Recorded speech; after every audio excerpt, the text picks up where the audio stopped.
आज जो press conference रखी है, ये जो हरियाणा की नई विधानसभा बनाने के लिए बात हो रही है कि और वो जगह देखी जा रही है, उसके बारे में हो रही है। लेकिन उसमें हमारा विचार आर्किटेक्ट्स एसोसिएशन का यही है कि चंडीगढ़ एक मास्टर प्लान के हिसाब से ही बना था और वही इम्प्लीमेंट हो रहा है आज भी।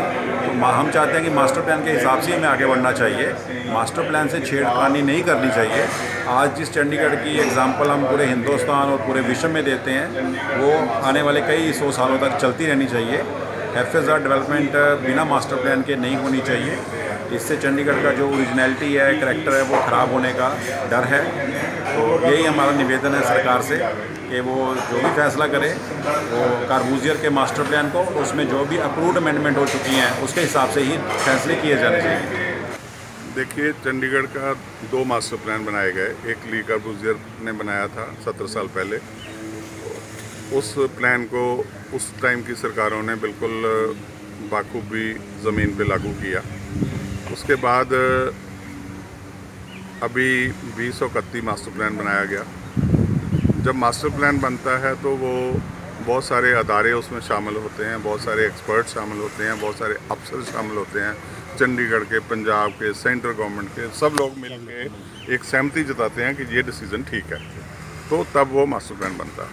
जब मास्टर प्लान 2031 बना तो अभी 2022, मान लो वो दो साल पहले ही तो तैयार हुआ है। अभी उसकी वायोलेशन करने की क्या ज़रूरत पड़ गई, क्योंकि उसमें ऐसा कोई प्रोविज़न है ही नहीं। अब 10 एकड़ ज़मीन की 3 प्लॉट हरियाणा गवर्नमेंट को, मुख्यमंत्री साहब को, एडवाइज़र साहब दिखा रहे हैं। तो हमारा मानना ये है कि इससे तो चंडीगढ़ का मूल स्वरूप ही बिगड़ जाएगा। बात है वो लॉजिक के साथ है, हिस्ट्री के साथ है और बड़ी सोची समझी कैलकुलेशंस के साथ है।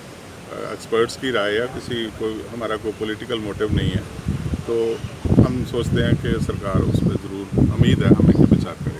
हमने एक पत्र अपनी संस्था की तरफ से इंडिया के होम मिनिस्टर साहब को लिखा है और उसकी कॉपी भगवंत मान जी जो मुख्यमंत्री हैं पंजाब के, उनको करी है। हरियाणा के मुख्यमंत्री खट्टर जी को करी है। चंडीगढ़ के गवर्नर साहब को कॉपी करी है और साथ ही हमने उसकी कॉपी एडवाइज़र साहब को। देखिए, जहाँ तक मेरा नॉलेज है कि काबूजिए बुत लगाने के बहुत खिलाफ थे, क्योंकि उनका मानना था कि बुत लगाने से शहर ट्रेडिशनल शहरों की तरह दिखने लगता है। तो उन्होंने बुत नहीं लगाने की निर्देश दिए थे।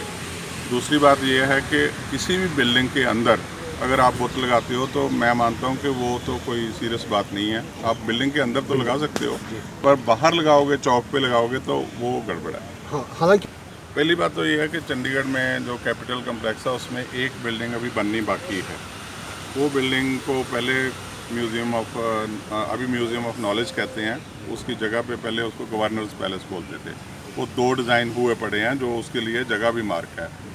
हम मानते हैं कि उनमें से कोई बिल्डिंग वहाँ बना लो, उससे कारबूजियर का ड्रीम भी पूरा हो जाएगा और साथ में जो जगह कम पड़ती है वो नई बिल्डिंग बनने से उसमें वो स्पेस भी मिल जाएगी आपको। एक तो ये है।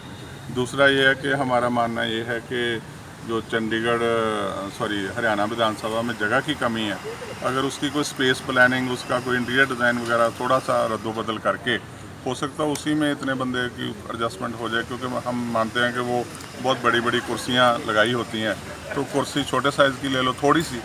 तो तीसरी ऑप्शन ये है कि आप कोई अंडरग्राउंड स्ट्रक्चर बना लो। चौथी ऑप्शन ये है कि आप पंजाब के साथ मिल के कोई ऑल्टरनेट मंथ पे उसको यूज़ कर लो, क्योंकि साल में 4 महीने भी वो यूज़ नहीं होती बिल्डिंग।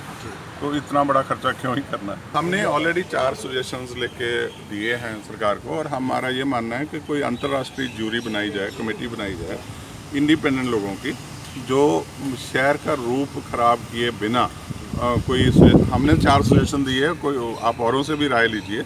जो एक कमेटी बनाई है जो इंडिपेंडेंट राय के मुताबिक उसमें से कोई भी एक आइडिया चुने और उस पर काम करे।